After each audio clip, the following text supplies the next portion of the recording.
I never thought that my actions would ever find their way to hurting my family or the people that I loved. And now I was faced with a very real prospect of that and more.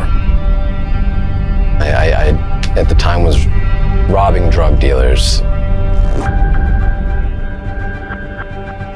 because I thought they're never going to call the cops. We started getting phone calls from everybody that knew us with a lot of fear in their voice, and we didn't know why. There were people with machine guns and Uzis and shotguns breaking into everybody that we knew's house and waking them up in bed demanding to know where we were. These people were armed, they were very dangerous, and they had a lot of money to throw around and offered it for any information as to where I was headed and where my family was located. And I was running.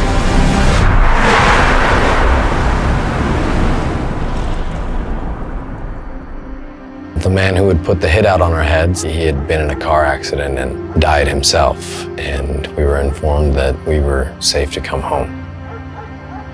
I started drinking real heavily. I was ashamed of who I was ashamed of what I knew I was capable of and what I had done all my life. I thought an addict was someone with no willpower, that needed something, that needed to depend on somebody or something in order to be okay. And that wasn't me. I was the one-man army. I started trying on my own, very hard to quit. And after months of that, I almost completely gave up because I couldn't do it. So I went to the bishop, and he gave me the ARP, the Addiction Recovery Program manual.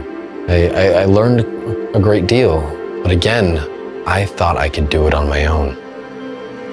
Then he mentioned that there were group meetings where people like me met together and shared each other's struggles. It's very hard to describe the empathy, the love, the honesty, the humility that you feel when you walk into that group. They've all been there to one degree or another. So I got through the first 3 steps fairly well on my own. We got to step 4. I had no problem sitting there and listing every fault that I had, but I didn't know what to do with that. Going through it again, though, with a sponsor was quite different because, you know, they emphasize not just your weaknesses, but also your strengths. And that was hard because I didn't want to see the good. I accepted and I knew the bad.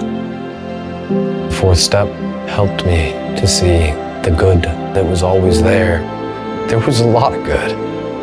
It was just hidden and buried underneath substances and habits and years of guilt, years of shame. I learned that I needed my God. I learned that I needed my brothers and sisters around me. And every time I think that it can't get any better, it does. It keeps getting better.